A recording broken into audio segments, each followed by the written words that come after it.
Welcome back. स्वागत है आप सबका ऑनलाइन स्कूल इंडिया के परिवार में। और अगर अपना जो चैप्टर है, चैप्टर नंबर 9, आज अपन पढ़ेंगे कि हम कैसे बंदर से मानव बने। हम कैसे अपने जैसे ही जीवों का उत्पन्न करना सीखे, कैसे आग का आविष्कार किया, कैसे लिंगों का निर्धारण होता है, मेडल ने क्या बताया था, मेडल ने कौन कौन से काम किए थे, मटर पर कैसे प्रयोग किए थे, एक संकरण क्या होता है, द्विसंकर संकरण क्या होता है। बहुत एकदम मतलब क्या कहते हैं, बहुत महानता से इसको चैप्टर को बनाया होगा, क्योंकि सारी जानकारी इसमें शामिल है कि हम कैसे अपना इस तरह से बंदर से इस प्रकार से अपन विकास हुए। देखो कितना अच्छे लग रहे हो। पहले यकीन मानो अपन ऐसे थे हाँ ऐसे थे। धीरे धीरे धीरे धीरे हमारा विकास हुआ और अपन आज इस कंडीशन में पहुंचे हैं। चलो, सबसे पहली बात, आनुवांशिकी क्या चीज होती है। तो आपने देखा होगा कि जैसे अपने माता पिता में जो गुणसूत्र थे उसका कुछ हिस्सा हमारे पास भी होता है। हमारे पास आता है डीएनए, गुणसूत्र, कह सकते हैं जीन। उन जीनों के माध्यम से जो लक्षण एक पीढ़ी से दूसरी पीढ़ी में जाते हैं उसे आनुवांशिक कहते हैं। यानी लक्षणों की वंशागति या वंशीगत होने तथा विभिन्नताओं का अध्ययन ही आनुवांशिकी कहलाती है। विज्ञान की वह शाखा जिसमें लक्षणों का वंशागत होना यानी एक पीढ़ी से दूसरी पीढ़ी में जाना एवं विभिन्नताओं का अध्ययन ही आनुवांशिकी कहलाती है। यानी मेरे माँ बाप के समान मेरी शक्ल नहीं होती है, वो विभिन्नता है, लेकिन कुछ लक्षण ऐसे होते हैं जो माँ बाप से समानता रखते हैं। तो उन दोनों का अध्ययन क्या कहलाता है? जेनेटिक्स या आनुवांशिकी। अगली चीज अब है आनुवांशिकता या वंशागति क्या होती है। देखो, विभिन्न लक्षणों का पूर्णतः विश्वसनीयता के साथ वंशागत होना आनुवांशिकता या वंशागति कहलाती है। यानी कुछ ऐसे लक्षण जो पूर्ण रूपेण अगली पीढ़ी में जाते हैं उसे बोलते हैं आनुवांशिकता या वंशागति। ठीक बात। यानी सीधी सी बात है, कुछ ऐसे लक्षण जो पूर्णतः विश्वसनीयता के साथ अगली पीढ़ी में जाते हैं उसे बोलते हैं आनुवांशिकता। फिर विभिन्नताएं क्या क्या चीज होती, देखो, जनक और संतति के लक्षणों की असमानता की अवस्था है। आपके माताजी और पिताजी से आपकी शक्ल अलग है ना, तो वो क्या है? विभिन्नता है, यानी विविधता है। जैसे देखो ये कोई पेरेंट्स है, इन पेरेंट्सों के जो बच्चे होंगे वो क्या होंगे? थोड़े अलग होंगे। ठीक बात। फिर है शारीरिक कोशिका विभिन्नता, सोमेटिक डाइवर्जन या सोमेटिक वेरिएशन। ये चीज क्या होती है? जैसे देखो कुछ अपन चीजें होती है, जैसे अपन ने आभूषण पहनने के लिए कान में छेद करवाई, तो क्या अपने बच्चे में भी कान में छेद होंगे? नहीं होंगे। अपने बच्चे में कान के छेद नहीं होंगे, अपन को बच्चे का करवाना ही पड़ेगा। तो ये वंशागत नहीं होते। यह शारीरिक कोशिकाओं में आती है, ये अगली पीढ़ी में स्थानांतरित नहीं होते हैं। बात हुई क्लियर? ये अगली पीढ़ी में नहीं जाते हैं, जैव विकास में सहायक नहीं होते हैं, इन्हें उपार्जित लक्षण भी कहा जाता है। तो उपार्जित लक्षण जो वातावरण से प्राप्त होते हैं, जैसे कान का बिंदुआना, कान में छेद करवाना, कुत्तों के पूंछ का काट देना। कई भैंसों की पूंछ कट जाती है, तो क्या भैंस जो अपना बच्चा पैदा करेगा, पाडा पैदा करेगा, तो उस पाडे की पूंछ नहीं होगी? होगी। क्यों नहीं होगी? क्योंकि ये वंशागत नहीं होते। किसी आदमी का एक्सीडेंट हो गया, क्या उसका बच्चा जो पैदा होगा क्या एक्सीडेंट से ही जिससे टांग मुड़ी हुई पैदा होगी? क्या नहीं। गुणसूत्रों पर इसका कोई प्रभाव नहीं पड़ता है, वंशागत नहीं होते। तो शारीरिक कोशिकी विभिन्नता या उपार्जित लक्षण कभी भी वंशागत नहीं होते हैं। फिर जनन कोशिका विविधता, ये वेरी वेरी इंपॉर्टेंट है, ध्यान रखिएगा। जनन कोशिका विभिन्नता का मतलब सीधी सी बात है कि जनन कोशिकाओं में जो होने वाली विभिन्नता है वो जनन कोशिका विभिन्नता कहलाती है। एक बात, ये अगली पीढ़ी में स्थानांतरित होते हैं। ध्यान रखिएगा, अगली पीढ़ी में क्या होते हैं? ये स्थानांतरित होते हैं। क्यों? क्योंकि ये कैसे होते हैं? गुणसूत्रीय रूप से होते हैं, जनन कोशिका के रूप में होते हैं। तो जनन कोशिका में यदि कोई विभिन्नता होगी तो अगली पीढ़ी में भी विभिन्नता जाएगी। ये जैव विकास में क्या होते हैं बेटा? सहायक होते हैं। इन्हें आनुवांशिक लक्षण भी कहा जाता है। वेरी इंपॉर्टेंट कि जनन कोशिकाओं में उत्पन्न विभिन्नताएं क्या कहलाते हैं? आनुवांशिक लक्षण। उदाहरण, मानव के बालों का रंग। आपने देखा होगा यदि किसी पिता के बाल झड़ रहे हैं तो उसके बेटे के भी क्या होते हैं? बाल झड़ते हैं। सामान्य तौर से देखते हैं तो वो कैसे लक्षण है, आनुवांशिक लक्षण है। मानव के शरीर की लंबाई, किसी के माताजी और पिताजी की हाइट बहुत ज्यादा है तो उसके बच्चे की हाइट भी क्या होती, बहुत ही ज्यादा होती, तो ये आनुवांशिक लक्षण है। जनन कोशिका में विभिन्नता होती है जो कि कैसी होती है, आनुवांशिक होती है। अगली अपन बात करते हैं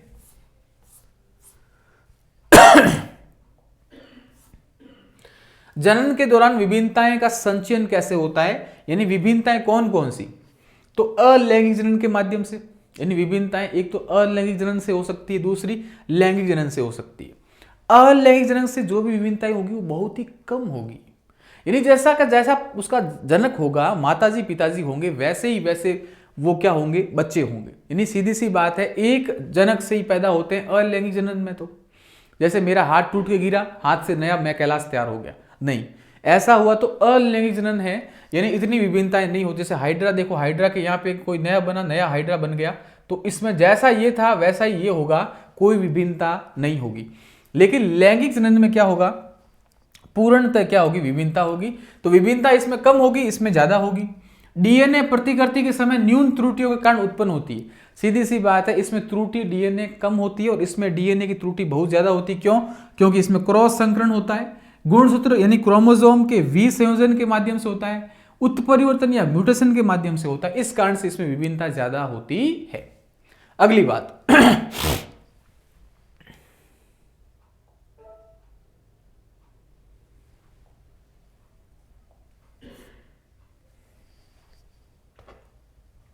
अब विभिन्नताओं के क्या क्या लाभ होते हैं। यदि विभिन्नता नहीं होती तो एक चीज सोच सकते हैं कि जैसा जीव पहले था वैसा का वैसा अभी होता, लेकिन विभिन्नता होनी आवश्यक होती। क्यों? क्योंकि प्रकृति की विविधता के आधार पर विभिन्नता जीवों में विभिन्न प्रकार के लाभ हो सकते हैं। उदाहरण, उष्णता को सहन करने की क्षमता। सीधी सी बात है कि जो उष्णता यानी गर्मी सहन करने की क्षमता जो पहले कम थी अब ज्यादा है, तो सीधी सी बात है विभिन्नता अच्छी है, यानी कुछ दाग लगे हैं तो दाग अच्छे हैं। उष्णता को सहन करने की क्षमता वाले जीवाणुओं को अधिक गर्मी से बचने की संभावना अधिक होती है। पर्यावरण कारकों द्वारा उत्पन्न परिवर्तन का चयन जैव विकास प्रक्रम के आधार पर बनता है।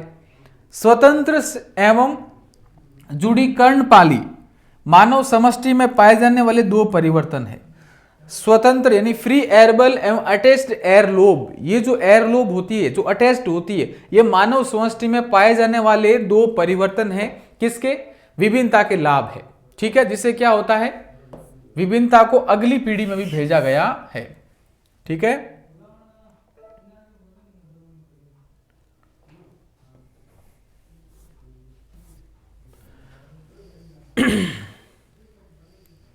अगला है मेडल का क्या क्या योगदान था आनुवांशिकता में। बड़े ध्यान से समझिएगा। तो मेडल का क्या क्या योगदान था? सबसे पहले मेडल ने मटर के पौधे पर प्रयोग किया। ठीक है, मेडल का पूरा नाम था ग्रेगर जॉन मेडल। इसने क्या किया, मटर के कई प्रकार के लक्षण लिए, इन लक्षणों के आधार पर मेडल ने प्रयोग करना शुरू किया। पूरे ध्यान से समझिएगा। तो मेडल ने वंशागति के कुछ मुख्य नियम प्रस्तुत किए। मेडल को आनुवांशिकता का जनक कहते हैं। मेडल ने मटर के पौधों में 7 विकल्पी लक्षण लिए। कितने? 7। कौन कौन से? पहला लक्षण है बीज का आकार, दूसरा बीज का रंग, तीसरा फूल का रंग, चौथा फली का आकार, पांचवा फली का रंग, छठा पुष्प की स्थिति और 7वां ऊंचाई। तो वो लोग कितने लक्षण लिए मेडल ने? 7 विपर्यासी लक्षण लिए, जिसमें से बीज के लिए 2, जिसमें से आकार और रंग, फली के 2 रंग और आकार, फिर फूल के रंग और वापस सुनो, बीज का आकार लिया, बीज का रंग लिया, बीज के लिए 2, फूल का लिया 1 रंग, जबकि फली के लिए कितने? 2 आकार और रंग, पुष्प की स्थिति और तने की ऊंचाई, कुल मिलाकर 7 लक्षण लिए। अगली बात अपन करें,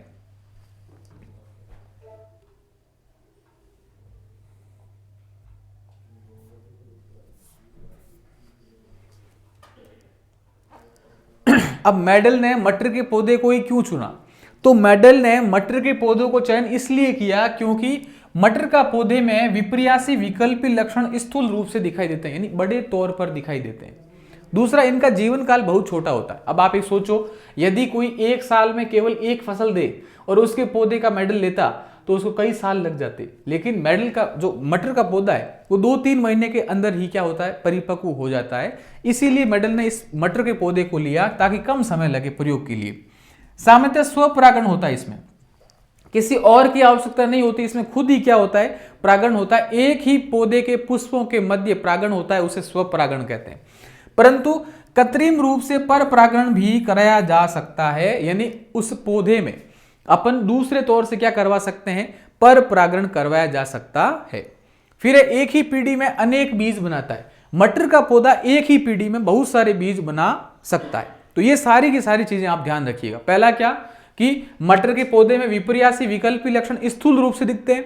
दूसरे, जीवन काल बहुत छोटा होता है। अगली बात यदि अपन करें तो सामान्य स्वपरागण होता है। और चौथी बात है कि एक पीढ़ी में अनेक बीज बनाता है। इसीलिए मेडल ने किसको चुना, मटर के पौधे को चुना। अब जो मेडल ने प्रयोग किया था उसका पहला सिद्धांत दिया एक संकर संकरण, एकल संकरण। अब आप एक चीज सुनो, मटर के 2 पौधों में एक जोड़ी विकल्पी लक्षणों के मध्य क्रॉस संकरण को एकल संकरण कहते हैं। जैसे देखो, लंबे पौधे और बोने पौधे के मध्य का संकरण, यानी ये कोई लंबा पौधा है डबल टी और छोटा पौधा है, इनके मध्य अपन ने संकरण करवाया तो क्या हुआ,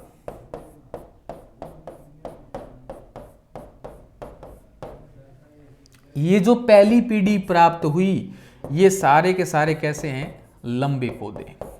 तो एकल संक्रमण का मतलब ही क्या हुआ कि मटर के 2 ऐसे पौधे लिए जो दोनों के दोनों, एक तो बहुत बड़ा था और एक बहुत ही छोटा था, उन दोनों लक्षणों के मध्य संकरण करवाया तो जो चीजें प्राप्त हुई वो क्या है, एक संकर संकरण है या एकल संकरण है। तो लंबे पौधे, ये तो लंबे पौधे और बोने पौधे के मध्य जो संकरण करवाने पर जो पीढ़ी प्राप्त होती है वो कैसी होती, एकल संकर संकरण। इसको ध्यान से समझना एक बार वापस।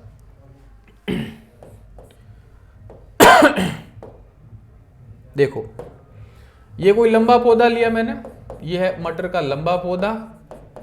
तो लंबे पौधे को ऐसे रिप्रेजेंटेट करते हैं, छोटा पौधा या बोना पौधा, और बोने को ऐसे।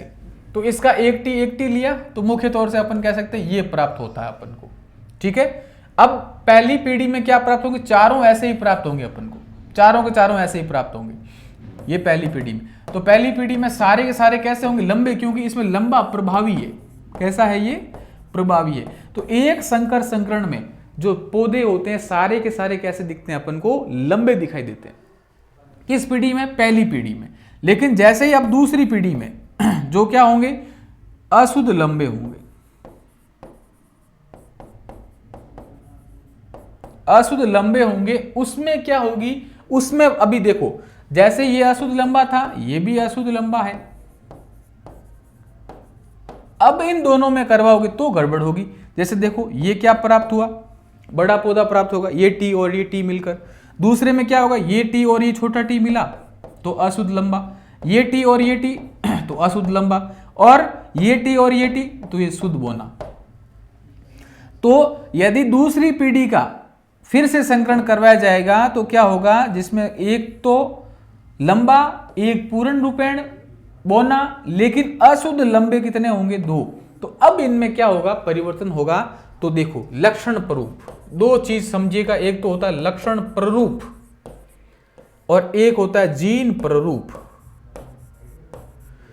यदि आपके एग्जाम में प्रश्न आ जाए एक संकर संकरण में लक्षण प्ररूप कैसे होते हैं, एक संकर संकरण में जीन प्ररूप कैसे होते हैं, तो बिल्कुल आसान है। लक्षण का मतलब कैसे दिखते हैं, तो ये कैसे दिखने वाले हैं, लंबे कितने दिखते हैं बताओ, ये लंबा, ये लंबा, ये लंबा, तो 3:1।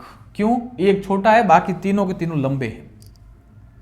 जीन प्ररूप, जीन का मतलब सेम सेम कैसे हैं, ये एक सेम है, इसके अलावा कोई सेम है क्या, नहीं, तो 1:1, 1:। ये कितने, दोनों एक जैसे हैं तो 2। ये कितना, एक ही एक जैसा है, 1:2:1। तो जीन प्ररूप एकल संकर संकरण में 1:2:1 यानी 121, और लक्षण प्ररूप की बात करेंगे 3:1। तो इस तरह का फंडा होता है। अगली चीज अपन लेते हैं आप उसमें डायग्रामेटिक सही से समझाएंगे आपको। देखो ये एकल संकर संकरण है जिसमें अपन ने क्या लिया, देखो एक लंबा पौधा लिया, ये एक लंबा पौधा लिया, एक बौना पौधा लिया, सॉरी अपन ने ये लिए लंबे और एक बौना लिया था, और इन दोनों के संकरण से पहली पीढ़ी प्राप्त हुई थी ये वाली। इन पहली पीढ़ी का जब दूसरी पीढ़ी में संकरण करवाएंगे तो क्या होगा, वही चीजें प्राप्त होगी जो मैंने आपको बताई थी, टॉल टॉल टॉल और ड्राप। यानी सीधी सी बात है, ये लंबा हुआ, ये भी लंबा, ये भी लंबा और ये बौना। शुद्ध लंबा शुद्ध बौना पहली पीढ़ी में क्या प्राप्त हुए, अपन को प्राप्त हुए टी टी टी टी, यानी सीधी सी बात सभी लंबे पौधे प्राप्त हुए। लेकिन जब इसका दूसरी पीढ़ी में करोगे तो क्या होगा, ये लंबा पौधा, ये भी लंबा पौधा। अब जब इसका संकरण करेंगे तो दूसरी पीढ़ी में एक तो लंबा, दूसरा भी लंबा, तीसरा भी लंबा, चौथा बौना। लेकिन फर्क क्या है, ये शुद्ध लंबा है, ये अशुद्ध लंबे हैं। तो लक्षण स्वरूप तो 3:1 आएगा, लेकिन जीन स्वरूप क्या होगा, ये केवल एक जैसा है, दूसरा अलग है क्योंकि ये दोनों एक जैसे हैं, फिर लास्ट वाला अलग है तो 1:2:1। तो एकल संकर संकरण में जो जीन स्वरूप होता है 1:2:1, जबकि लक्षण स्वरूप क्या होता है 3:1 होता है। तो ये सामान्य सी चीजें थी, मैंने आपको उस डायग्राम में बता दी थी। अब आगे देखो,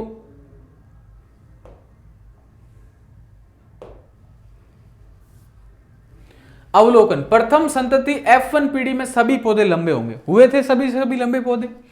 दूसरी F2 पीढ़ी में दूसरी बार संकरण करवाया तो 3/4 पौधे लंबे, यानी 3 तो पौधे 4 में से लंबे हुए और एक पौधा कैसा था, बोना, यानी 1/4 तो बोना, 3/4 लंबे। फिनोटाइप्स यानी सीधी सी बात लक्षण प्ररूप 3:1, 3 लंबे पौधे और एक बोना पौधा। जीनोटाइप यानी जीन प्ररूप कैसे प्राप्त हुए, 1:2:1। अब देखो ये सारा का सारा 1:2:1 में प्राप्त होता है। तो ये कुल मिला के इस प्रकार से ध्यान रखिएगा। अगली चीज अपन देखते हैं। देखो निष्कर्ष क्या निकलता है इस चीज से, निष्कर्ष ये निकलता है कि जो लंबा पौधा और अशुद्ध लंबा है, दोनों लंबे पौधे हैं। ये अशुद्ध लंबा है लेकिन दोनों लंबे हैं। यद्यपि छोटा टी यानी बोना पौधा है, टी की एक प्रति पौधे को लंबा बनाने के लिए पर्याप्त है। यानी सीधी सी बात है, ये जो कैपिटल टी एक हो तो भी लंबा हो सकता है, यानी टी क्या है, प्रभावी है। जबकि बोनेपन के लिए टी की दोनों प्रतियां होनी चाहिए, यानी सीधी सी बात है, बोना हो तो डबल टी होना आवश्यक है।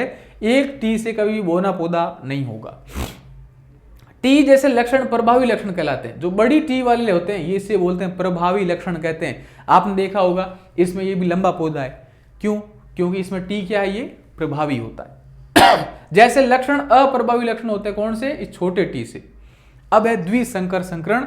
देखो मटर अलग अलग मटरों के साथ करवाएं अपन ने, मटर के दो पौधों की दो जोड़ी विकल्पी लक्षणों के मध्य, मतलब सीधी सी बात है, या तो अलग रंग होगा या फली की आकृति अलग अलग लेनी, जैसे गोल झुर्रीदार रंग, जैसे काला ले लिया, लाल ले लिया, या फिर हरा ले लिया, लाल ले लिया, इस प्रकार से अलग अलग रंगों से। द्विसंकर संकरण के क्रॉस के परिणाम में जनक दो जोड़ी विपरीत विशेषज्ञों भिन्न थे, जैसे बीज का रंग और बीज है, बीज का रंग और बीज की आकृति। अपन ने दो लक्षण लिए यहां पर, बीज का रंग और बीज की आकृति। रंग अलग अलग लिए, रंग कौन कौन से, एक तो पीला लिया और दूसरा हरा लिया। अच्छा, बीज की आकृति एक तो गोल ली और दूसरी झुर्रीदार ली। अब इनके मध्य संकरण करवाया तो देखो बड़े आराम से। सबसे पहले देखो अपन ने लिया क्या, गोल पीला पौधा लिया, गोल पीला मटर लिया, एक लिया झुर्रीदार हरा यानी पिच का हुआ हरा मटर लिया। इनका यदि लक्षण प्रूफ है, गोल को RR लिखते हैं और पीले को YY लिखते हैं, लेकिन झुर्रीदार को छोटा RR और हरे को छोटा YY। तो अपन ने सीधी सी बात है, पहले क्या, ये गोल का लक्षण हो गया, ये पीले का हो गया।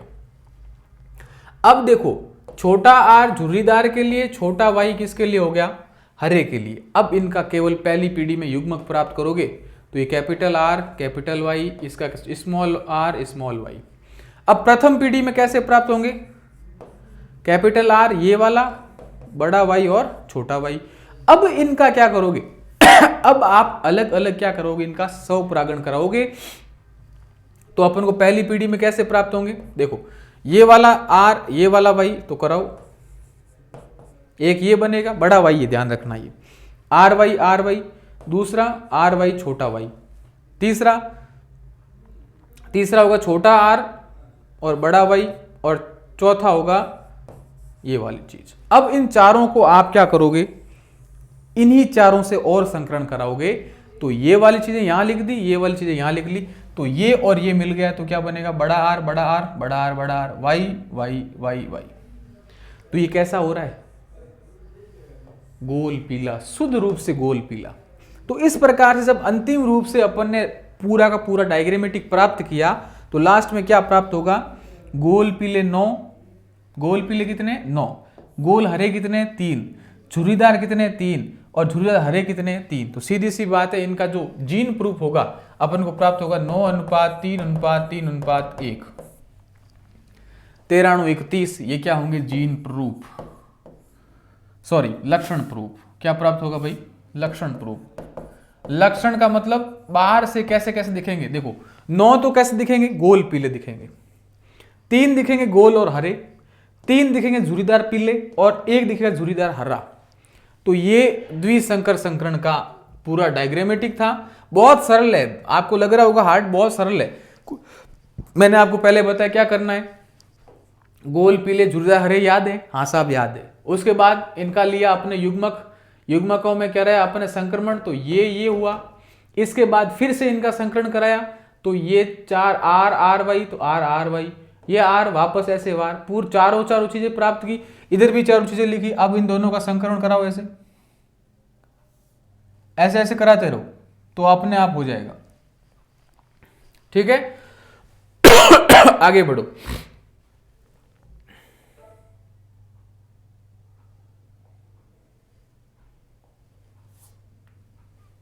अब देखो वही बात हो रही है कि लक्षण प्रूफ कैसे, तो 9:3:3:1, इस प्रकार से दो अलग अलग बीज की आकृति और रंग को स्वतंत्र वंशागुति होती है। अगली बात है अपन किस प्रकार से किसी चीज को व्यक्त करते। कोशिका में क्या होता है, डीएनए में होते हैं जीन क्या होते हैं, सूचना प्राप्त, सूचना सारी की सारी मानव शरीर के जीनों के अंदर होती है, और जीन का काम होता है प्रोटीन संश्लेषण करना।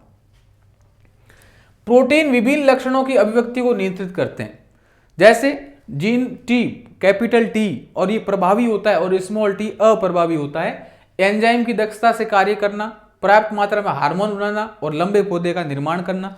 जबकि स्मॉल टी का क्या है, अप्रभावी लक्षण है, इसलिए एंजाइम की कम दक्षता होगी, अपर्याप्त मात्रा में हार्मोन बनेगा और बोने पौधे का निर्माण होगा। अब मानव में लिंग का निर्धारण कैसे होता है मानव कैसे लिंग का निर्धारण करता है, बड़ा आसान है, कुछ नहीं करना है, समझो यहां पर देखो, एक था नर एक थी मादा। नर का जो सीधी सी बात है गुणसूत्र होते हैं एक्स वाई, मादा में होते हैं एक्स और एक्स। अब जब बच्चा होगा नर और मादा में, तो क्या होगा, एक्स और एक्स ये हो सकता है, एक्स और एक्स हो सकता है, एक्स और वाई हो सकता है, एक्स और वाई हो सकता है। यानी 50% चांस होते हैं लड़की के और 50% चांस किसके होते हैं, लड़के के। अब एक चीज सोचो आप, लड़का किससे हो रहा है, इस लड़का इस वाई से हो रहा है। देखो बाकी एक्स तो सब में सेम है, तो लड़का या लड़की होने की जिम्मेदारी किसके पास होती है, वाई गुणसूत्र के पास होती है। और ये वाई गुणसूत्र किस में होता है, नर में होता है। तो सीधी सी बात है, लड़का या लड़की होना मानव में किस पर निर्भर करता है, नर के वाई गुणसूत्र पर निर्भर करता है। तो बात हुई क्लियर। तो ये मोटे तौर से आप ध्यान रखिएगा। अब देखो नर में कौन से होते हैं, एक्स और वाई होते हैं, जबकि मादा में कैसे होते हैं, केवल एक्स और एक्स होता है। युग्मनज होगा, ठीक बात। जब एक्स और इस प्रकार से करेंगे तो या तो एक्स एक्स होगी तो मादा होगी, और एक्स वाई होगा तो पुरुष पैदा होगा। यही वापस चीज है, मानव में लिंग निर्धारण कोई खास बात है नहीं। मैंने आपको बताया कि एक्स एक्स होगा तो महिला होगी, और एक्स वाई होगा तो क्या होगा, पुरुष होगा। अगली चीज देखो, लिंग निर्धारण के लिए उत्तरदायी कारक कौन कौन से। तो पहली चीज देखो, कुछ प्राणियों में लिंग निर्धारण अंडे के उष्मायन ताप पर निर्भर करता है। अंडा कितना गर्म हो रहा है उस पर निर्भर करता है कि वो जो अंडे में पल रहा जो भ्रूण है, महिला होगी यानी सॉरी मादा होगी या नर होगी। जैसे घोंगा, घोंगे में क्या होता है, घोंगे के जैसे ही अंडे होते हैं, उसको तापमान दे दो तो क्या हो जाएगा, नर घोंगा, और तापमान कम है तो मादा घोंगा। कुछ प्राणियों में मानव में लिंग निर्धारण उनके गुणसूत्रों पर निर्भर करता है, और गुणसूत्र कौन से, मादा में XX और पुरुष में होते हैं X और Y। तो इस प्रकार से मैंने आपको पूरा डायग्राम बताया कि नर में X और Y और मादा में X और X। तो X और X मिलेंगे तो मादा, X और Y मिलेंगे तो नर। ठीक है, आगे देखो।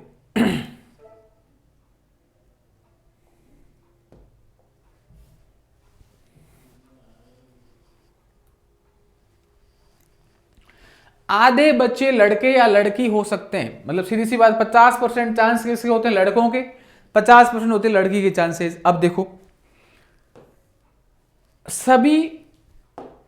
सभी बच्चे चाहे वह लड़का हो या लड़की अपनी माता से X गुणसूत्र प्राप्त करते हैं। अतः बच्चों का लिंग निर्धारण इस बात पर निर्भर करता है कि उन्हें पिता से कौन सा गुणसूत्र प्राप्त हुआ है। यदि पिता से Y गुणसूत्र प्राप्त हुआ है तो लड़का होगा। यदि पिता से, ध्यान रखना, लड़की की कोई जिम्मेदारी नहीं होती है कि, यानी माता की कोई जिम्मेदारी नहीं है लड़का या लड़की होना, ये जिम्मेदारी होती है किसकी, पिता की, कि पिता से कौन सा गुणसूत्र उसमें क्रिया कर रहा है। तो यदि Y गुणसूत्र कर रहा है तो लड़का होगा, और X कर रहा है तो लड़की होगी।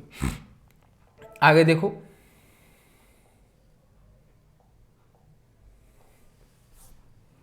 जैव विकास, अगला अपना जो चैप्टर शुरू होने वाला है, जैव विकास। जैव विकास क्या चीज होती है, बहुत ही आसान सी चीज है। जैव विकास का मतलब मानव ने किस प्रकार से अपना विकास शुरू किया, कोई भी जीवों ने अपना विकास कैसे शुरू किया। तो ये विकास कैसे होता, बहुत ही लंबे समय से चलता आ रहा है। यूं नहीं कि एकदम कोई नया जीव बन गया, ऐसा नहीं होता। लंबे समय से एक निरंतर प्रक्रिया हो रही है जिसको बोलते हैं विकास या उद्विकास। वह निरंतर धीमी गति से होने वाला प्रक्रम जो हजारों करोड़ों वर्षों पूर्व जीवों में शुरू हुआ और नई जाति का उद्भव हुआ। पहली स्थिति में निष्कर्ष देखते हैं कि एक बार देखो, लाल भृंगों का कोई समूह था, ठीक है। लाल भृंगों का मतलब कुछ ऐसे कीट हैं, लाल भृंगों का समूह था और जनन के द्वारा रंग में इसमें परिवर्तन हो गया। जनन किया और कोई रंग में परिवर्तन हो गया तो सभी भृंग लाल, अब देखना, सभी भृंग लाल और एक भृंग हरा, केवल एक हरा। कौओं द्वारा लाल भृंग का लक्षण, भृंगों की संख्या में कमी। अब बड़े ध्यान से समझना, हरे जो भृंग थे वो तो पेड़ पौधों में छिप गए, इसलिए कौए खा नहीं पाए, तो उनकी संख्या में क्या हो गई, वृद्धि हो गई। लेकिन जो लाल भृंग पैदा हुआ वो क्या हुआ, जैसे ही कौए की नजर में पड़ी तो मर गए। यानी आप एक चीज सोचो, यदि रेगिस्तान में जो फौजी लोग होते हैं वो मिट्टी के रंग के ही कपड़े पहनते हैं, क्यों, क्योंकि मिट्टी जिस रंग की होगी वो तो छुपने में आसानी रहती है। आपने देखा होगा जो हिमालय में जो भालू वगैरह होते हैं उनका शरीर सफेद होता है। सफेद होने से फायदा क्या, कि जो बर्फ का जैसा रंग होगा वैसा ही उनका रंग हो जाने से शत्रुओं को पहचान में नहीं आ पाता। तो ये क्या है, विकास है। यदि बाइलक यहां पर कोई लाल भृंगों का समूह था, उसमें क्या हुआ, रंगों में परिवर्तन हुआ, तो हरे रंग वाले तो बच गए, लाल वाले मर गए। क्यों, क्योंकि लाल वालों ने क्या किया, उसका रंग ऐसा ही था, कौओं ने देख लिया, कौओं ने उसको मार दिया। लेकिन क्या हुआ, आपने देखा हरे रंग वाले पेड़ पौधों में छिप गए तो वो बच गए और उनकी संख्या में क्या हो गई, बढ़ोतरी। तो हरे भृंगों को प्राकृतिक चयन का फायदा हो गया, क्योंकि वे हरी झाड़ियों में दृश्य नहीं दिखते ही नहीं थे, इसलिए वो बच गए और कौए द्वारा बचने से उनकी संख्या में लगातार वृद्धि हो गई। प्राकृतिक चयन भृंग समष्टि में अनुकूल दशा दर्शाती रही, जिससे समष्टि में पर्यावरण में और अच्छी तरह से वो रह सके। इसलिए आज भी हरे भृंग तो स्थिति में है, लेकिन जो लाल भृंग थे वो सारे के सारे मर गए। अगली चीज देखो,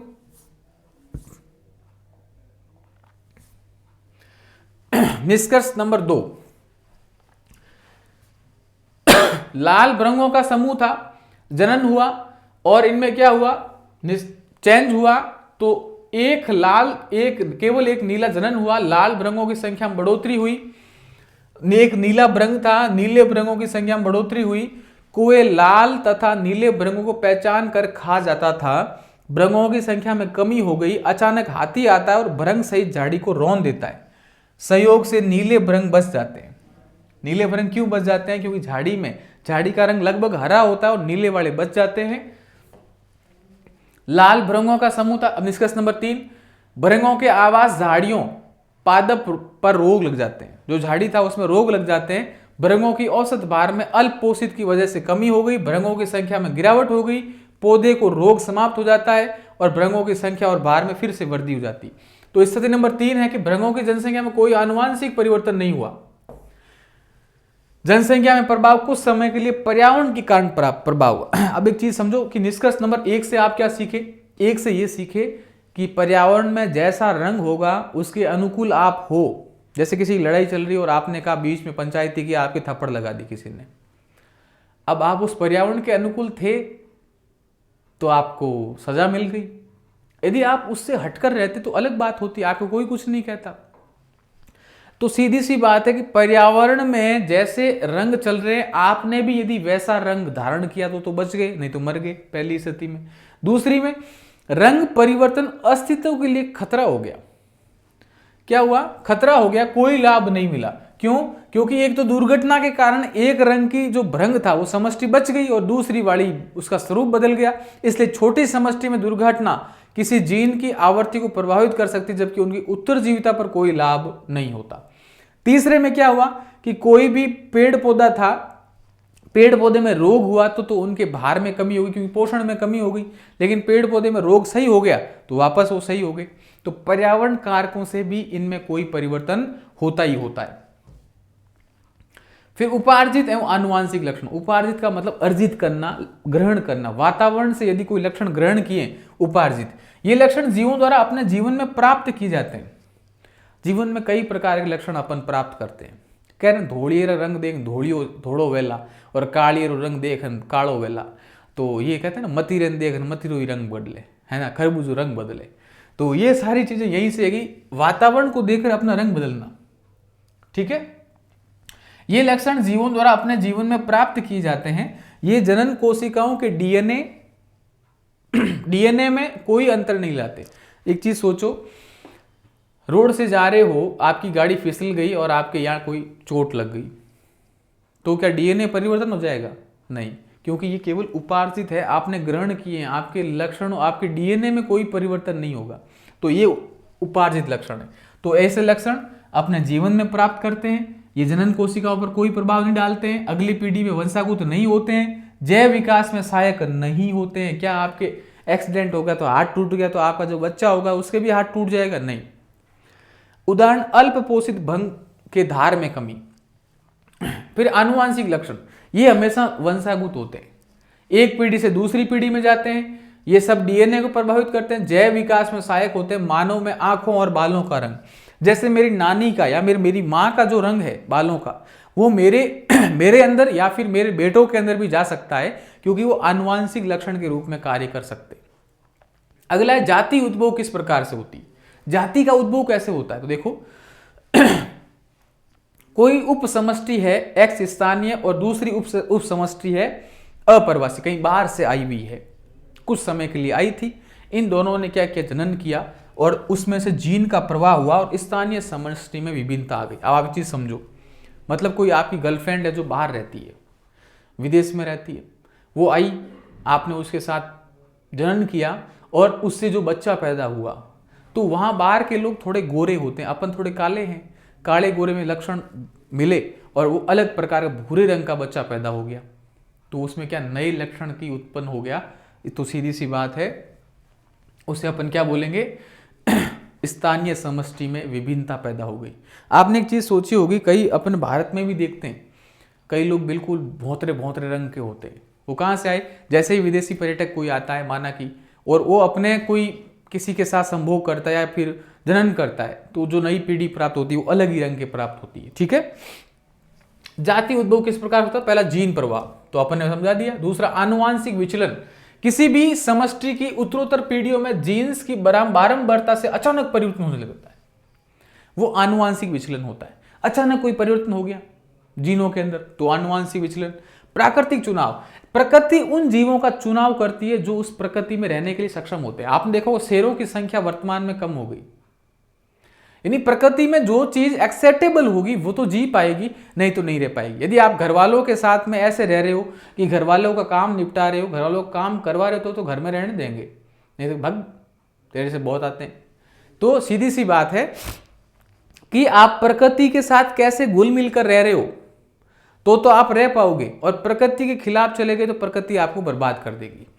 तो वह प्रक्रम जिसमें प्रकृति उन जीवों का चुनाव कर बढ़ावा देती है जो बेहतर अनुकूलन करते हैं। ठीक है।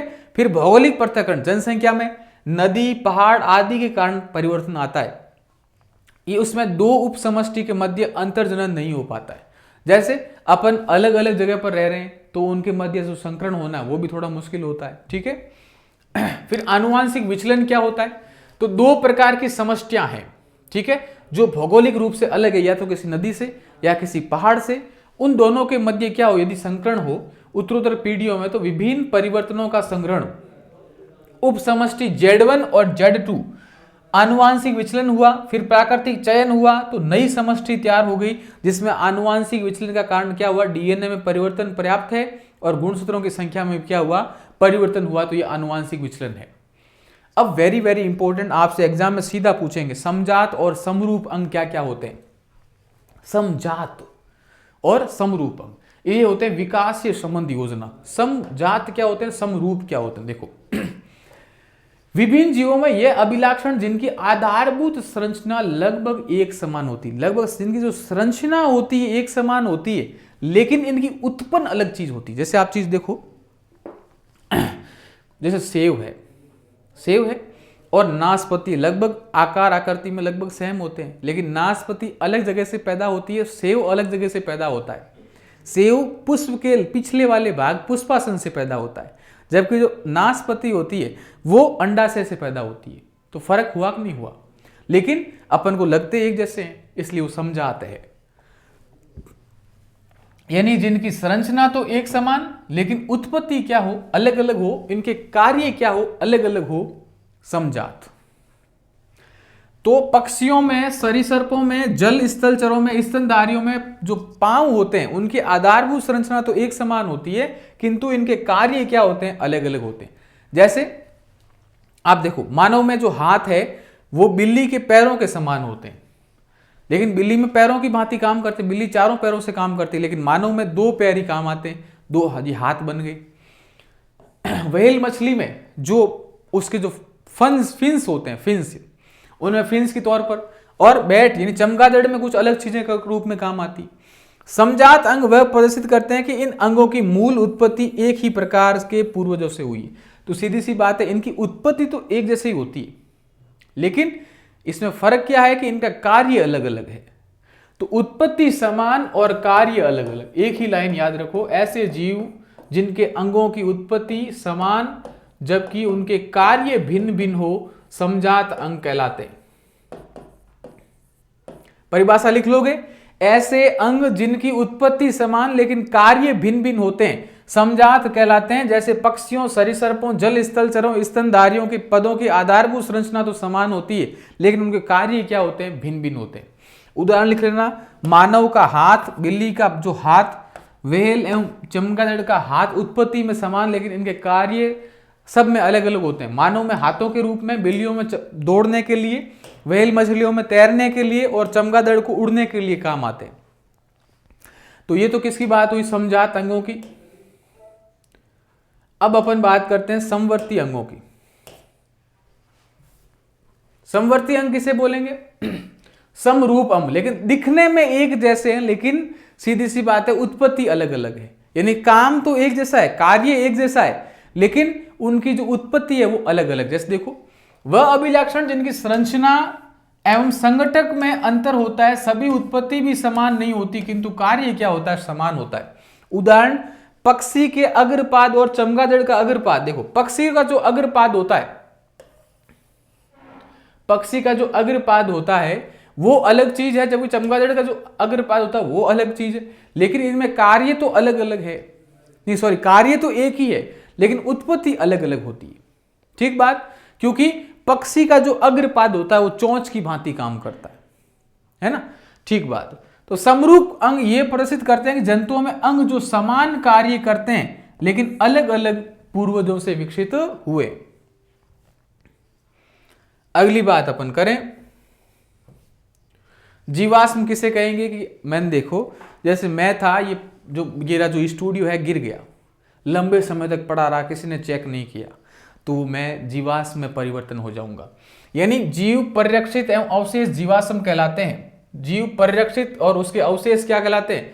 जीवाश्म कहलाते हैं। उदाहरण, जब कोई मृत कीट गर्म मिट्टी में सूखकर कठोर हो जाता है तो जीवाश्म है। उदाहरण अपन कहते हैं, कई बार अखबारों में पढ़ते हैं कि डायनासोर का जीवाश्म प्राप्त हुआ। इसका मतलब ये देखो, जब लंबे समय तक कोई भी जीव मरा और कठोर हो गया, वो जीवाश्म में बदल गया। तो इसका एग्जाम्पल, अमोनाइट जीवाश्म अकशेरुक होगा। जीवाश्म अकशेरुक होगा ट्राइलोबाइट। नाइटिया जीवाश्म मछली का एक जीवाश्म है नाइटिया। डायनासोर का कपाल है रोजोसोरस। तो ये सारे जीवाश्मों के एग्जाम्पल ध्यान रखिएगा। अगली बात,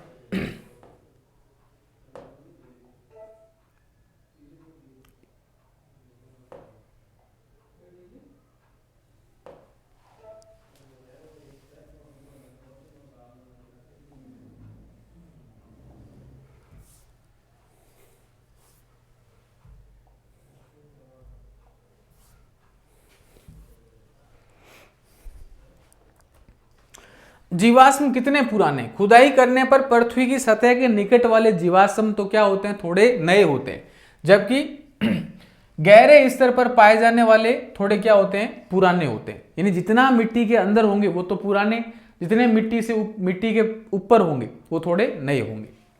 फॉसिल डेटिंग, यानी आप जीवाश्म की आयु कैसे ज्ञात करोगे, कितना पुराना कैसे करोगे?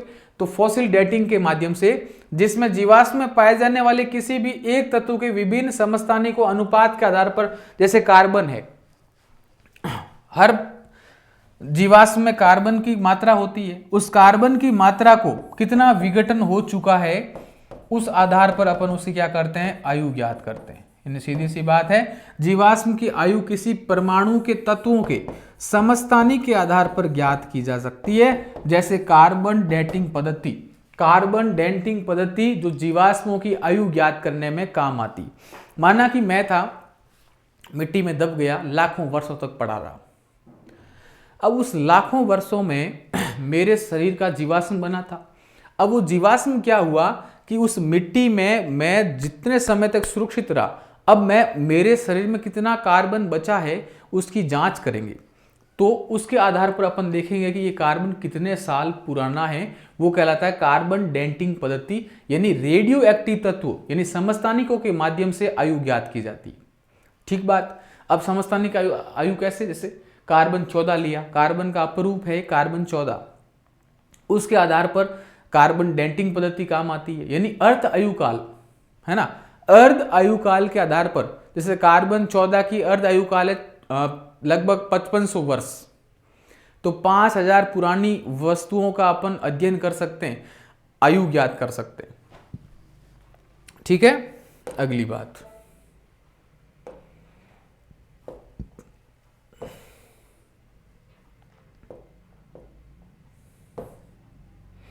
विकास एवं वर्गीकरण दोनों आपस में जुड़े हुए होते हैं। विकास क्या होता है, वर्गीकरण क्या होता है? देखो, जीवों का वर्गीकरण उनके विकास के संबंधों का अध्ययन करता है या प्रतिबिंब है, एक जैसा ही है।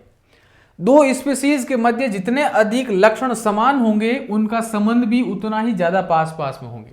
कहते हैं ना कि गांव के अंदर बात करते हैं कि यार इसकी शक्ल तो उनके जैसे मिलती है, इसका मतलब उनसे नजदीकियां ज्यादा है। यानी सीधी सी बात है, दो जातियों के मध्य जितने लक्षण ज्यादा मिलेंगे उतनी उनमें क्या होती है, संबंधता ज्यादा निकट होती है। और जितनी अधिक समानताएं उनमें होगी उतना ही उद्भव के निकट होंगे और इनके पूर्वज होंगे वो समान होंगे। अपन बंदर और अपन देखो एक समान लगते हैं, इसका मतलब अपने पूर्वज निकट रहे होंगे। ठीक है, जीवों के मध्य समानताएं हमें उन जीवों को एक समूह में रखने तथा अध्ययन का अवसर प्रदान करती है। ठीक बात। अब विकास के चरण कैसे कैसे, तो विकास कोई एक बार में नहीं हुआ, बहुत लंबे समय से हो रहा है। पहला क्या, आंख का विकास। जैसे एग्जाम्पल के तौर पर देखते हैं, जटिल अंगों का विकास डीएनए में मात्र एक परिवर्तन के द्वारा संभव नहीं है। जैसे आंख एक जटिल संरचना है तो एकदम संभव नहीं है, ये बहुत क्रमिक विकास से पीढ़ियों में चलने से विकास हुआ है। प्लेनेरिया में अति सरल आंख होती है, आपने देखा होगा प्लेनेरिया बहुत छोटा सा जीव, उसमें छोटी सी आंख है। कीटों में थोड़ी जटिल आंख होती है, संयुक्त आंखें होती है। मानव में 2 आंखें होती है ना, कईयों में 1 आंखें ही होती है, और मानव में द्विनेत्री आंख होती है। तो ये सारा विकासों के गुण, विकास का जो चरण है वो अलग अलग हुआ। पंखों का विकास, पंख का विकास कैसे हुआ? कईयों में क्या होता है, ठंडे मौसम में उष्मारोधन के लिए विकसित हुए थे। जैसे ठंडा मौसम है, वहां पर जो पंख होते हैं वो जो पक्षी होता है उसको सुरक्षा प्रदान करने के लिए होता है। कालांतर में उसके उड़ने के लिए उपयोग करना शुरू कर दिया गया। जो पक्षी थे उसके पंख तो किस लिए हुए थे? ताकि उसको सुरक्षा प्रदान करे, लेकिन फिर उड़ना शुरू कर दिया। उदाहरण के लिए डायनासोर के पंख थे, पर पंखों से उड़ने में वो समर्थ नहीं था। डायनासोर के पंख तो थे लेकिन उड़ नहीं पाया। पक्षियों ने परों को उड़ने के लिए अपनाया, लेकिन पक्षी बने, पक्षियों ने क्या किया, उन पंखों को उड़ना शुरू करा दिया। फिर कृत्रिम चयन। अब एक चीज सोचो, कृत्रिम चयन क्या होता है? जैसे जंगली गोभी है, उस जंगली गोभी के कई प्रकार के अपन ने बना दिए। जैसे देखो, गांठ वाली गोभी यानी पत्ता गोभी, दूसरी अपन ने ब्रोंकली बना दी, है ना, फूल गोभी बना दी। ये फूल गोभी का मतलब बन गए पुष्प, ब्रोंकली का मतलब पुष्पों की वृद्धि रोक दी अपन ने, और केल का मतलब केवल चौड़ी पत्तियां, और गोभी पत्तियों के बीच में दूरियों में कमी कर दी, तो गोभी बन गई। बहुत अधिक भिन्न दिखने वाली संरचनाएं को एक समान परिकल्प में विकसित हो सकती है। 2000 वर्ष पूर्व मनुष्य ने जंगली गोभी को एक खाद्य पौधे के रूप में उगाता था। पहले 2000 साल पहले क्या करता था, गोभी को एक जंगली पौधे के रूप में प्राप्त किया था मानव ने, फिर उसको खाने के रूप में उपयोग लेना शुरू किया। फिर धीरे धीरे इसी गोभी, एक गोभी से कितनी गोभियां बन गई, देखो, पत्ता गोभी, फूल गोभी, ब्रोंकली, पूर्ण रूपेण गोभी, केल गोभी, तो ये गोभियों के प्रकार हो गए। अब आणविक जातिव्रत, ये कैसा है? कृत्रिम चयन है। अब आणविक जातिव्रत क्या होता है? ये इस विचार पर निर्भर करता है कि जनन के दौरान डीएनए में होने वाले परिवर्तन में विकास का आधारभूत घटना है। डीएनए में जो परिवर्तन हुआ है वो विकास की आधारभूत घटना होती है आणविक जातिव्रत में। दूरस्थ संबंधी जीवों के डीएनए में विभिन्नता अधिक संख्या में संचित होगी। यानी दूरस्थ जो जीव होते हैं, बहुत दूर दूर जीव होते हैं जिनमें कोई समानता नहीं होती, उनमें डीएनए की विभिन्नता भी बहुत अधिक होगी। मानव का विकास देखो, पहले बांदरों की तरह था, फिर धीरे धीरे धीरे इस प्रकार से इसका विकास हुआ।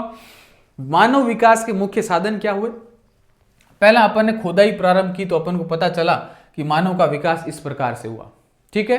दूसरी चीज अपन को कैसे प्राप्त हुई? डीएनए के आधार पर। और तीसरी जीवाश्म, यानी जो पुराने मानव की जो शव मिले, जैसे मम्मी मिली है ना, चीन के अंदर मम्मी, मिस्र के अंदर मम्मी मिली है ना, उस आधार पर अपन देखा कि पहले मानव ऐसे हुआ करता था, अब मानव ऐसा है। पहले मानव अफ्रीका के मूल का था। अफ्रीका में मानव को खोजा गया। पहले फिलीपींस, इंडोनेशिया के द्वीप में, पश्चिमी एशिया में, मध्य एशिया में और ऑस्ट्रेलिया में फैल गया। पहले अफ्रीका में मानव पैदा हुआ, मानव फिर फैल गया कहाँ कहाँ पर? फिलीपींस, इंडोनेशिया, पश्चिम एशिया, मध्य एशिया, ऑस्ट्रेलिया में। फिर विभिन्न समूह कभी आगे व कभी पीछे गए, कभी आगे चले गए, कभी पीछे चले गए। समूह कई बार परस्पर विलग हो गए, कई बार क्या जो समूह बने थे वो अलग अलग हो गए, कभी अलग होकर विभिन्न दिशाओं में आगे बढ़े, कुछ वापिस आकर परस्पर मिल गए। इस प्रकार से मानव का विकास हुआ और विभिन्नताएं पैदा हुई। ठीक है। तो मानव का विकास अफ्रीका से माना जाता है, ध्यान रखना। और अफ्रीका के बाद में विभिन्न प्रकार के देशों में ये फैल गए, फिर वो कई बार पास आए, कभी दूर गए, इस प्रकार से उनमें विभिन्नताएं आनी शुरू हो गई। अब अपन बात करते हैं आनुवांशिक की कुछ परिभाषाएं हैं। जीन क्या होता है? तो डीएनए के अंदर कई प्रकार के क्या होते हैं? जीन होते हैं, जो कि मेडल ने जीन को कारक अथवा फैक्टर कहा। जीन आनुवांशिकता की इकाई होती है, वेरी वेरी इंपॉर्टेंट। अगला युग्म क्या होते हैं? एलील्स क्या होते हैं? विकल्पी विपरीत लक्षणों के संकेतक जोड़ों को, जैसे आपने देखा होगा XX और XY, ये क्या है? युग्म है। यानी विपरीत लक्षणों के संकेतक जोड़ों के युग्म को विकल्पी कहते हैं, और ये एक ही जीन के थोड़ा सा भिन्न रूप होते हैं। होते तो इनमें लगभग एक ही प्रकार के जीन है, लेकिन इनमें थोड़े से क्या होते हैं? भिन्न होते हैं। जैसे देखो, कैपिटल लंबा और छोटा पौधा, तो ये जो लंबा और छोटा पौधा प्राप्त हुआ, जैसे अपन ने प्राप्त किया टी और टी, ये टी और टी भी क्या है? एक युग्म विकल्पी है। अगला विषम युग्म या हेट्रोजाइगस। हेट्रोजाइगस क्या होते हैं? वे जीव जिनमें विपरीत विशेषकों के एलिक्स होते हैं। जैसे कुछ जीव ऐसे होते हैं, जैसे अपन ने देखा था अशुद्ध बोना। अशुद्ध बोने में अपन ने क्या देखा था? अशुद्ध बोने में अपन देखा था, ये देखो, या अशुद्ध लंबा हो गया था टी और टी। जैसे अपन ने पढ़ा था बड़ा भाई और छोटा भाई, बड़ा आर और छोटा आर, इसमें दोनों के दोनों जो जीन है अलग अलग है, तो विषम युग्मी। सम युग्मी जिसमें समान होते, जैसे देखो बड़ा टी दोनों समान है, दोनों टी दोनों समान है। प्रभाविता यानी जिस जीन के F1PD में प्रभाव ज्यादा होता है, प्रकट ज्यादा होता है, वो प्रभाविता या डोमेन से। अप्रभावी जिसके जीन के लक्षण पहली पीढ़ी में प्रभावी होते ही नहीं। जैसे देखो आपने ये बड़ी टी पढ़ा था और ये टी पढ़ा था, अब इसमें ये जो बड़ा टी है उसके लक्षण प्रभावी है, इसके प्रभावी नहीं है, तो ये तो प्रभावी हो गया और ये कैसा हो गया, अप्रभावी हो गया। समझ में आ रहा है? बहुत ही, ये देखो ये तो किताबें आपको रटनी पड़ेगी। अब इसमें क्या पढ़ाएं बताओ आप मुझे, कोई खास चीज हती तो पढ़ाएं। मतलब ये तो जीन प्रूफ क्या होता है, यानी जीनों के जो जीन के आधारभूत लक्षण दिखते हैं वो जीन प्रूफ है। दृश्य प्रूफ या फिनोटाइप या लक्षण प्रूफ क्या होते हैं, जो जिस प्रकार के अपन को जो पौधा है या कोई जीव है दिखता है वो लक्षण प्रूफ है। सूक्ष्म विकास, छोटे क्षेत्र में होने वाला विकास सूक्ष्म विकास कहलाता है। स्पीशीज यानी जाति क्या होती है, जनसंख्या में समान दिखने वाली चीज क्या है, जाति जो निषेचन कर सके, जो जनन कर सके आपस में। आपने देखा कभी कुत्ते और कह सकते हैं भेड़ में जनन हो जाए, नहीं होगा, क्यों? क्योंकि एक जाति के नहीं है, कुत्ता है, भेड़ है, तो जनन हमेशा एक ही जाति के मध्य होता है। तो जनसंख्या में समान जीवों का समूह जो आपस में निषेचन कर सके वो क्या कहलाते हैं, स्पीशीज कहलाते हैं। गुणसूत्र क्या होता है, धारदार संरचना जिसमें कोशिका के केंद्रक में पाई जाती है, जिसमें कोशिका की आनुवांशिक सूचनाएं होती है, उसे गुणसूत्र कहते हैं। डीएनए क्या होता है, गुणसूत्र में कई प्रकार के धागेनुमा संरचना डीएनए होती है और यह गुणसूत्र में उपस्थित होता है। डीएनए का पूरा नाम डीऑक्सीराइबोज न्यूक्लिक अम्ल। तो ये बातें हुई। चलो ये तो अपना थे चैप्टर नंबर, जो अपने आनुवांशिकता वाला चैप्टर था, बहुत अच्छे से समझ में आया होगा। इसको वापस देखना, अच्छे से समझिएगा। कोई डाउट्स हो तो आप मुझे वापस पूछना, किताब पढ़िएगा, बार बार इसको पढ़िएगा। मिलते हैं अगले वीडियो में, तब तक अपना ख्याल रखिएगा। Thank you very much.